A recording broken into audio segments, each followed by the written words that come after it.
Nos trasladamos nosotros, venga para allá. Sergio, a propósito que estábamos hablando de inflamaciones, etcétera. Las inflamaciones crónicas, ustedes saben que las inflamaciones crónicas muchas veces pueden producir una serie de enfermedades en nuestro organismo, en nuestros órganos. Hoy día vamos a hablar sobre este tema junto a Jaime Canales, kinesiólogo. Bienvenido nuevamente. Bienvenido, y cómo el caballero. ejercicio, ojo Sergi, cómo el ejercicio puede ayudar no, pues no se ría, el ejercicio puede ayudar a desinflamar para prevenir enfermedades en nuestro organismo. Bienvenido nuevamente a nuestro programa. Es un tema también súper interesante porque se tiende a pensar cosas erradas de la inflamación, ¿no? Ok, partiendo. Lo más fácil, ¿qué es la inflamación? ¿Es un método de defensa de nuestro cuerpo o simplemente nos ataca? ¿Qué razón? ¿Cuál es la función que cumple la inflamación de nuestro cuerpo? La inflamación es una respuesta del sistema inmune frente a una agresión, ya sea de tipo biológico, por ejemplo una bacteria, de tipo químico, un agente corrosivo, o de tipo mecánico, un simple corte, un golpe, ¿ya? Okay.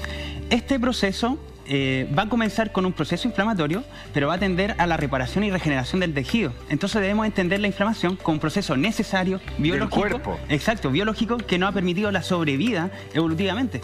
Cuando me pego un golpe, por ejemplo, con el martillo, normalmente, un golpe en el cuerpo, ¿eso tiene un proceso de defensa también? ¿Un mecanismo de defensa? Exacto, sí. Eso se le llama inflamación de alto grado, que es diferente a la inflamación de alto grado. De alto grado y la inflamación de bajo grado, ¿sí? Son diferentes.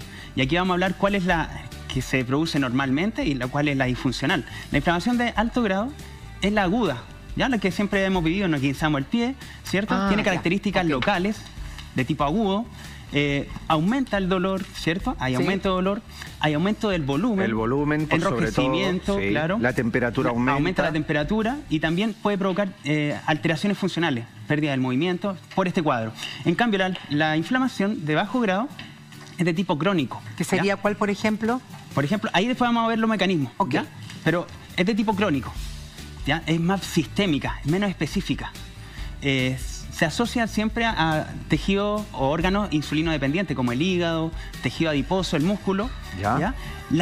Estas ambas inflamaciones tienen la misma sustancia, ¿ya? Solamente se diferencian en la temporalidad y en la manifestación local o sistémica.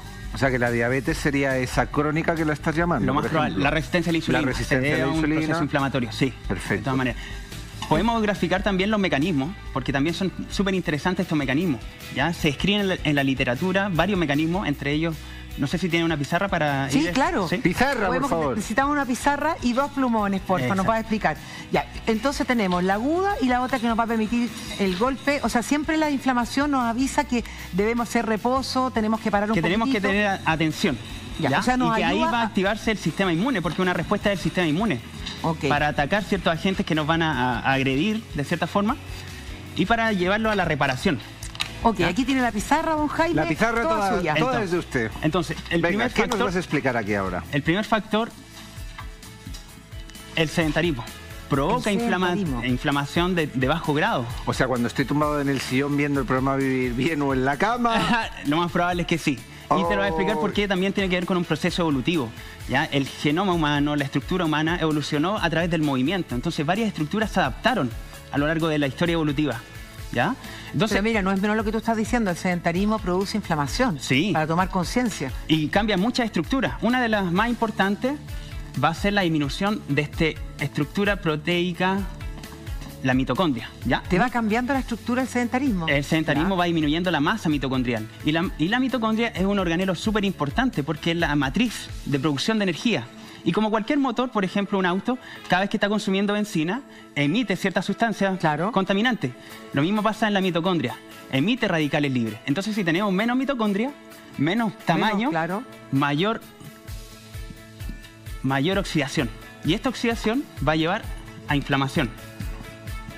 Jaime, la inflamación, o sea, para aterrizarlo y yo el primero comprenderlo a base de bien, la inflamación, o sea, es un mecanismo que tiene de defensa del cuerpo. De defensa, ¿ya? sí. Cuando es aguda es el sinónimo de que te has dado un golpe con un martillo, una torcedura de tobillo, que puede haber cambio de volumen, aumento de temperatura, dolor el dolor agudo. Y después lo crónico es una deficiencia que ya se está originando dentro del organismo. Exacto, es que es un estímulo constante. Es como si me estuviera masticando todo el día la mano. Es un estímulo constante. ¿Qué es lo que tú estás explicando en este minuto? Exacto. El sedentarismo es casi un estilo de vida. Que no eso es es algo lo crónico. Exacto, no es sentarse un rato, sino que más bien de tipo más prolongado en el tiempo.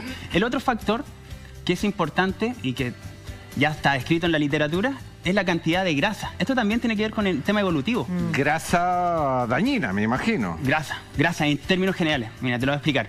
En términos evolutivos, el ser humano necesitaba guardar energía porque no siempre está disponible, ¿no es cierto? Claro. Y la almacenó. Había épocas de hambruna y obviamente necesitaba... Entonces necesitaba almacenarlo. Y el tejido adiposo era este almacén. Bien. Entonces, hoy en día, en el contexto actual, nos sobrealimentamos con productos carbohidratos simples. ¿Qué es lo que ha llevado a que aumente esta cantidad? ¿Qué es lo que pasa? Cuando, por decirlo así, cuando crece en tamaño, el adipocito se enferma y genera una estimulación sobre el sistema inmune. ¿Y cómo responde el sistema inmune? Dice, esto no está mal, no es normal. Entonces, activa el sistema inmune y genera inflamación de tipo crónico. O sea, con los alimentos, lo pongo entre comillas, con ciertos alimentos que se ingieren en el día a día, se crea un exceso de la grasa corporal. Exacto. Y ahí entra otra vez en defensa del organismo porque dice, esto que me está entrando aquí es antinatural. Exacto. Vale. Okay. Entonces tenemos número 1, sedentarismo, 2, alimentación. La no correcta alimentación. La no correcta alimentación. Exacto. Alimentación no adecuada. Exacto. Entonces, en tercer lugar... podemos graficarlo. Esto podría ser un intestino. ¿Ya? La microbiota intestinal. La microbiota. Exacto. Y esto es súper importante porque en el intestino se aloja la mayor cantidad del sistema inmune, ¿ya? Y este es un proceso también biológico, fisiológico, normal. Entonces, cuando nosotros comemos, siempre se activa el sistema inmune, sobre todo si hay mayor cantidad en el intestino. Entonces, cuando estamos consumiendo productos y no alimentos, el sistema defensivo dice, hey, esto es un agente agresor. Claro. Y como estamos consumiéndolo cada 30 minutos, cada 1 hora, 2 horas, todos los días del año, se genera una inflamación de tipo crónico. Párese ahí, señor Jaime. Productos y no alimentos. Productos y no alimentos. O sea, eso es súper contundente por un lado. 2, la importancia que estás diciendo tú del intestino. Nosotros aquí hemos remarcado enormemente de que estamos hablando, lo han tildado como el segundo cerebro, pero realmente se sabe que hay muchas más interconexiones neuronales ahí que en nuestro cerebro de arriba de la cabeza. Entonces, cuando decimos que sí o sí hay una importancia tremenda con lo que comemos, es porque lo que tú te llevas dentro afecta enormemente al sistema inmunitario, que el 70% o el 80% está en la microbiota. Exacto. Y si la microbiota está enferma, también te afecta al cerebro. No, el cerebro también, enfermedades de depresión. Tiene relación directa. Exactamente. Y esto es también un problema porque queremos que el sistema inmune esté en todo el cuerpo. ¿Y qué pasa? Como está alojado principalmente en el intestino, ¿ya? Y eso es biológico, hacemos que dependa más de esta situación, que se aloje centralmente. Entonces, cuando tenemos algún corte, hemos visto que cuesta cicatrizar la herida, se genera alergia, tinnitus, síntomas inespecíficos, pero también está relacionado con esto. O sea, ¿sería una deficiencia en la microbiota del intestino? Sí. Y sobreestimulación del sistema inmune a través de estos elementos que son nocivos, los productos y no alimentos. Y el cuarto punto para la inflamación crónica, ¿cuál sería? Lo tenemos ahí. Ahí está incógnita. ¿Cuál sería? Parece. ¿Qué es lo que es? Interrogante. Un cerebro. Pero es el estrés. La hiperactivación del sistema simpático adrenérgico. ¿Qué quiere decir esto? También es biológico. Evolutivamente nosotros teníamos que...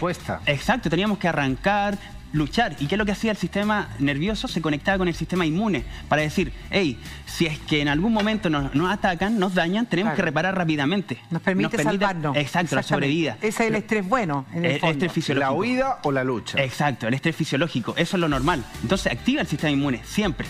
¿Qué es lo que pasa hoy en día? También llevemos todo esto al contexto actual. Estamos estresados patológicamente, constantemente. ¿Y qué es lo que hace el sistema nervioso?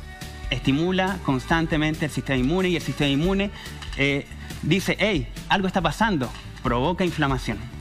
Claro, ahí en el estrés yo quisiera aportar una cosita que es súper importante. Cuando estamos con estrés, estamos hiperalerta en el fondo para esta huida, que no existe un depredador, un animal que en realidad es ficticio, que está en nuestra mente. Entonces, el cortisol, que es la hormona que activa el estrés, y la adrenalina, nos mantiene permanentemente hiperactivos. Y por eso seguramente, como sube el cortisol desde la glándula suprarrenal, va produciendo una inflamación constante en el cuerpo. Así que no es menor el estrés.